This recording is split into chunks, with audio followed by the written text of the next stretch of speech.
Friends, आज हम बात कर रहे हैं यस बैंक की। यस बैंक के एमडी और सीईओ प्रशांत कुमार दिन रात मेहनत कर रहे हैं यस बैंक की छवि को सुधारने के लिए। उनकी कोशिश है कि किसी भी तरह से यस बैंक के ऊपर जो दाग लगे हैं उनको धोया जाए और फिर से यस बैंक को एक अच्छी बैंक बनाई जाए जिस पे लोग पूरा भरोसा कर सके और अपना इन्वेस्टमेंट कर सके यस बैंक के अंदर। तो उस कोशिश के तहत उन्होंने सबसे बड़ी जो उन्होंने अपना मिशन बनाया वो है एनपीए की रिकवरी, और लगातार एनपीए में रिकवरी की जा रही है। और एक बहुत बड़ी खबर निकल कर आ रही है, यस बैंक अब एक बहुत बड़ी ई कॉमर्स कंपनी के ऊपर अपनी जो रिकवरी है 345 करोड़ की वो करने जा रही है और इसके लिए ई ऑक्शन किया जाएगा। तो एक बहुत बड़ी न्यूज़ निकल कर है, उसको हम डिस्कस करेंगे। साथ में फ्रेंड्स, जैसे कि हमने कल भी डिस्कस किया था, अनिल अंबानी से भी बड़ी रिकवरी हो सकती है क्योंकि अनिल अंबानी के अब स्विस बैंक के अकाउंट के खातों की पूरी जो डिटेल है वो बाहर आएगी। तो एक बड़ी संभावना वहाँ से भी बन रही है और यस बैंक में आगे दिन अच्छे आ सकते हैं। उसके पीछे काफ़ी वजह है फ्रेंड्स।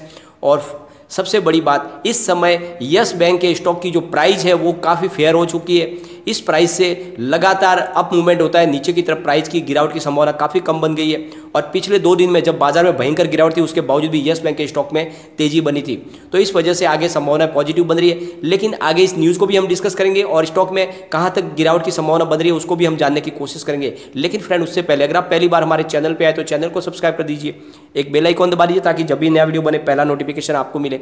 वीडियो पसंद आए तो लाइक शेयर जरूर कीजिए। चलो फ्रेंड, वीडियो स्टार्ट करते हैं। मैं हूँ आपका दोस्त एसबी दवे और हमारे अपने चैनल ऑनलाइन कमाई में आपका बहुत बहुत स्वागत है। फ्रेंड्स, जब से यस बैंक का मैनेजमेंट जो है प्रशांत कुमार के हाथ में आया, तब से प्रशांत कुमार ने अपना जो टारगेट है वो उन्होंने अपने 2 गोल सेट किए हुए। एक तो बैंक के अंदर ज़्यादा से ज़्यादा फंड लाना और उस फंड को फिर से लोन के रूप में बांटना, ये उनका पहला गोल है। और सेकंड जो उन्होंने गोल सेट किया वो है एनपीए से रिकवरी, यानी जो सबसे बड़ी जो मुसीबत है प्रशांत कुमार के लिए वो है एनपीए, बहुत ही बड़ा हुआ एनपीए।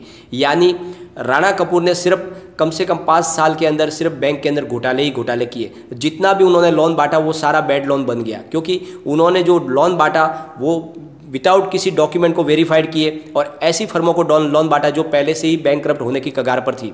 सिर्फ अपने खुद के स्वार्थ के लिए, यानी कुछ लालच के लिए उनको जो रिश्वत दी गई उस रिश्वत के तौर पर उन्होंने ऐसे बहुत सारे लोगों को लोन बांट दिया। और सारे जो अपने स्टाफ थे उनकी जो भी राय निकल गए उसको भी उन्होंने नज़रअंदाज किया।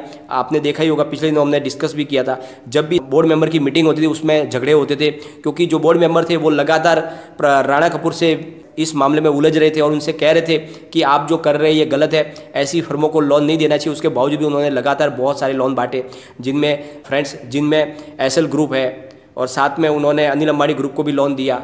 और बहुत सारे जो ऑलरेडी तो अब बैंकरप्सी की कगार पे चले गए, जिसमें किंग्स एंड कॉक्स है, DHFL है। तो बहुत सारे ऐसे बैड लोन है, तो उसकी रिकवरी करने जा रहा है यस बैंक।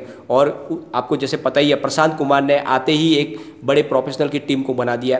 पहले 50 मेंबर को लिया था, बाद में उन्होंने उस मेंबर की संख्या को बढ़ाया और करीब 75 मेंबर की एक प्रोफेशनल टीम बनाई हुई है जो लगातार एनपीए की रिकवरी कर रही है। ये सारे जो प्रोफेशनल्स हैं ये बहुत ही एग्रेसिव तरीके से लोन रिकवरी कर रही है। पिछले दिनों उन्होंने, आपको पता ही होगा, अनिल अंबानी के रिलायंस सेक्टर के ऊपर भी अपना कब्जा कर लिया था और आखिरकार में अनिल अंबानी को उनको 1200 करोड़ रुपए के प्राइस के ऊपर उनको वो सेटलमेंट करना पड़ा और वो रिलायंस सेंटर यस बैंक के नाम पे हो गया और अब उनकी खुद की बिल्डिंग बन गई। तो अब एक और बढ़िया पॉजिटिव न्यूज़ निकल कर आ रही है, उसको भी हम डिस्कस कर लेते हैं फ्रेंड।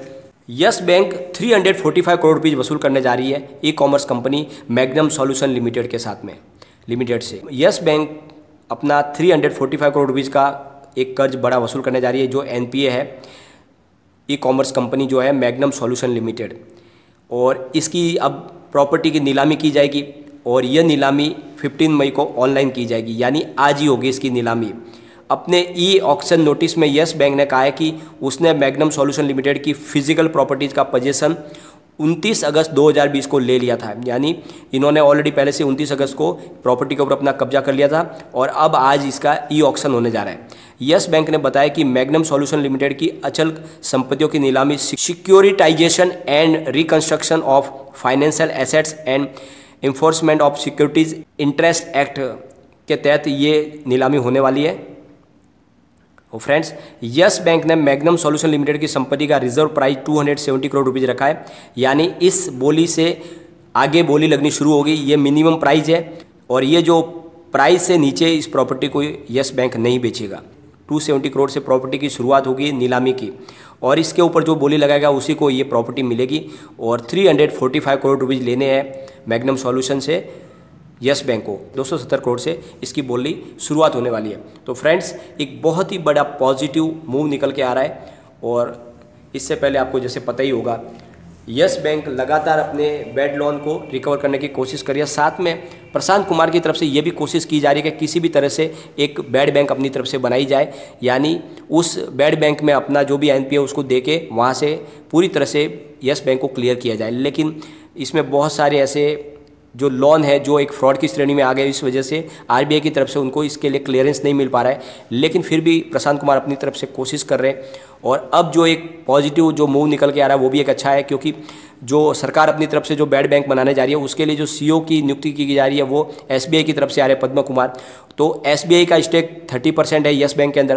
तो इस कोशिश में अब प्रशांत कुमार रहेंगे कि कैसे भी करके एसबीआई के थ्रू अपने एनपीए का निपटारा करवाया जाए। तो अगले महीने से बैड बैंक की शुरुआत होगी, तो वहाँ से एनपीए के निपटारे की कोशिश की जा सकती है। और प्रशांत कुमार इस एनपीए से निपटने के लिए पूरी तरह से कोशिश करें। उन्होंने बार बार कमिटमेंट भी किया है कि कम से कम 50% हम एनपीए तो रिकवर कर ही लेंगे। और अगर 50% एनपीए अगर यस बैंक का रिकवर हो जाता है तो एनपीए रिकवर होने के बाद यस बैंक की सेहत में काफ़ी अच्छा सुधार हो सकता है। तो एक बहुत बड़ी आज ई ऑक्शन होने जा रही है जिसमें कम से कम 345 करोड़ रुपीज़ रिकवर होने की पूरी संभावना है।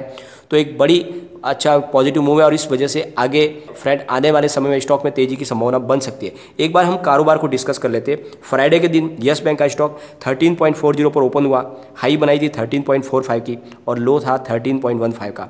और एंड में जो क्लोजिंग थी वो 13.20 पर 0.75% डाउन पर क्लोजिंग थी। तो फ्रेंड्स, गिरावट होने के पीछे वजह है कि बाजार में 3 दिन से लगातार गिरावट थी।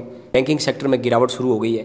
पिछले 2 दिन ये लगातार दौड़ा था पीएसयू बैंक के साथ। उस समय भी प्राइवेट बैंकों में गिरावट हो रही थी, लेकिन यस बैंक के स्टॉक में तेजी बनी हुई थी। लेकिन फ्राइडे के दिन पीएसयू बैंकों में भी गिरावट हो गई, बड़ी गिरावट हुई, करीब 2% के आसपास गिरावट हुई और इस वजह से यहाँ पर भी थोड़ी सी गिरावट हो गई यस बैंक के स्टॉक में। लेकिन अभी भी ये मजबूत सपोर्ट के ऊपर है, 13 के ऊपर है, क्योंकि जो इसका जो मजबूत अब सपोर्ट है वो है 12.5 रुपये का। 12.5 के ऊपर स्टॉक जब तक है तब तक फिर से ये दौड़ सकता है और इसको एक बार इसका 14 का सपोर्ट मिल गया तो फिर ये आगे और तेज़ी के साथ दौड़ सकता है। तो माहौल तेज़ी का बन जाएगा और इस लेवल पे काफ़ी अच्छी खरीदारी हो रही है। वॉल्यूम भी बहुत अच्छा हो रहा है। अगर एक बार वॉल्यूम को हम डिस्कस करें तो फ्राइडे को 2,09,68,000 का वॉल्यूम हुआ था और सामने 88,29,000 की डिलीवरी उठाई गई थी और डिलीवरी का परसेंटेज 42.11% था। और एनएससी में 6,64,12,000 का वॉल्यूम हुआ था और सामने 2,88,96,000 की डिलीवरी उठाई गई थी और डिलीवरी का परसेंटेज 43.51%। तो अच्छी खासी डिलीवरी उठाई जा रही है, वॉल्यूम अच्छा है। तो स्टॉक के अंदर लोगों का अभी भी रुझान बना हुआ है और जो इसकी प्राइस है काफ़ी कम है और इस लेवल पे म्यूचुअल फंड की तरफ से काफ़ी अच्छी खरीदारी हो रही है, क्योंकि म्यूचुअल फंड ने अब खरीदारी शुरू कर दी है। क्योंकि एक तो ये एमएफआई की लिस्ट में अब आ चुका है, निफ्टी 100 के अंदर भी आ चुका है, इस वजह से बड़ी खरीदारी इसमें शुरू हुई है। तो स्टॉक में अब गिरावट की काफ़ी कम संभावना है और जब तेज़ी बनेगी तो रुकेगा नहीं स्टॉक। एक बात आप ध्यान में रखें, यस बैंक के स्टॉक में जब तेज़ी बनने लगेगी तो काफ़ी ये स्टॉक दौड़ सकता है। पिछले दिनों भी स्टॉक के अंदर करीब 15 से 16% की तेज़ी बनी थी, तो कभी भी स्टॉक के अंदर बड़ी तेज़ी बन सकती है। तो आपको इसमें ज़्यादा घबराने की जरूरत नहीं है। लेकिन हर बार की तरह मैं आपको फिर बोलता हूँ, अगर यस बैंक में आप स्टॉक में निवेश करते हैं तो सिर्फ आपका नज़रिया लंबा ही रखें। कम से कम आपको 2 साल देना होगा यस बैंक को, क्योंकि यस बैंक को फिर से शुरू होकर सिर्फ अभी 1 साल हुआ है।